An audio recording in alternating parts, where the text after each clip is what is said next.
ये जो अभी पेपर हुए हैं उन उस बेसिस पर जो अभी पेपर हो रहे हैं ना हमारे, उसके एक्सपीरियंस पे बोल रहा हूँ कि भैया ऐसा हुआ है। तो वो बच्चे कंफर्टेबल सिचुएशन में रहे हैं जिन्होंने फिजिक्स और केमिस्ट्री आसान होने के बावजूद वहां से टाइम निकाला और मैथ्स को दिया। ठीक है, पहली चीज। ठीक है, दूसरी चीज सर सबसे पहले किस टॉपिक के क्वेश्चंस को सॉल्व करना है, मैं मैथ्स की बात कर रहा हूं। तो वापस this is purely experience based. हो सकता है मैं यहां पर जो टॉपिक लिखूं वो भिड़ते ही आपके सामने उसी का ही सबसे डिफिकल्ट सवाल हो। तो सबसे पहले तो जिनकी स्टेटमेंट छोटी हो, स्टेटमेंट छोटी हो, समझ पा रहे हो ये वाले सवाल, क्योंकि सर इनमें कॉन्फिडेंस अलग ही आता है। ठीक है, फिर और क्या हो सकता है सर जिनकी स्टेटमेंट छोटी हो, हमारे फेवरेट टॉपिक से हो, हमारे फेवरेट बोल दो या फिर स्ट्रांग बोल दो या फिर इजी वाला जो हम अच्छे से पढ़ के गए हैं टॉपिक से है। ठीक है, दो चीजें होगी। अब इसके बाद में आप बोल सकते हो जैसे कि मैं अगर बात करता हूं तो सीक्वेंस एंड सीरीज के सवाल आसान आ रहे हैं बेटा। ठीक है, फिर आप मैट्रिसेस या डिटर्मिनेंट के सवाल ले सकते हो। ठीक है, फिर आप इसके बाद में जो है नेक्स्ट स्टैटिस्टिक्स के क्वेश्चंस ले सकते हो। और ट्रिग्नोमेट्री में ऐसा नहीं है कि स्टैटिस्टिक्स और ये ट्रिग्नोमेट्री में वो भी आ रहा है आपके पास, हाइट एंड डिस्टेंस के सवाल भी आ रहे हैं। तो हाइट एंड डिस्टेंस के सवाल भी आप ले सकते हो। समझ पा रहे हो कि नहीं समझ पा रहे हो? हाँ, एक बोल रहा है इनडेफिनेट इंटीग्रेशन से डर लग रहा है, तो कोई बात नहीं, इनडेफिनेट इंटीग्रेशन का बहुत स्मॉल पोर्शन आ रहा है, तो आप उसको इग्नोर भी कर सकते हो, बट वो दो तीन फॉर्म्स हैं वो जरूर देख लीजिएगा। फिर इसके साथ आप मैथमेटिकल रीजनिंग ले सकते हो। इस बार थोड़ा डिफिकल्ट सवाल आए हैं, कोई बात नहीं, बट हाँ।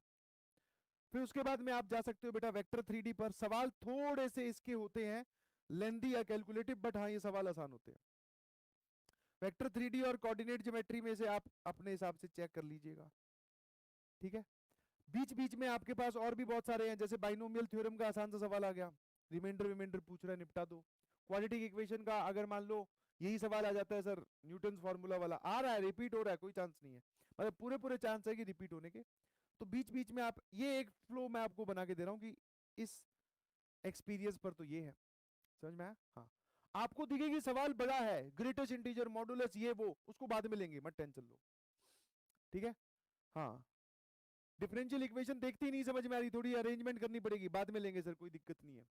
एरिया बिटवीन लाइन और पैराबोला नहीं है सर, थोड़ा डर लग रहा है, इसमें कैलकुलेशन होता है बाद में। बाद में मतलब पहले वो वाले सवाल जो कट कट कट हो जाए, ऐसे 8-7 सवाल निकालो और छांट के निपटा दो। उसके बाद में आपको ये विश्वास अपने आप को दिलाना पड़ेगा कि डिफिकल्ट और लेंथी सवाल जो है इसमें टाइम लगता है और आपको टाइम देना पड़ेगा। समझ गए? ठीक है, हाँ, 3 मिनट वाला क्राइटेरिया दिमाग में ना लेके चले। हो सकता है कोई सवाल 1 मिनट का हो सकता है कोई सवाल 5 मिनट का हो। तो जब आप किसी सवाल को सॉल्व कर रहे हो तो वहां से हड़बड़ाहट में भागे नहीं, बीच में छोड़ के भाग गए, फिर घूम के उसी सवाल पे वापस आ रहे हैं तो टाइम और वेस्ट हो गया। समझ गए? तो डिफिकल्ट सवाल और लेंथी सवाल में टाइम लगता है, आपको टाइम देना पड़ेगा, आपको टाइम देना पड़ेगा। ठीक है, और एक इंपॉर्टेंट पैटर्न या ऑब्जर्वेशन जो देखी गई है, ये सब लोगों के लिए वैलिड हो सकती है। जैसे मान लो आपके पेपर स्टार्ट होने वाले हैं, ये देखा गया कि questions and topics are repeating in the same session.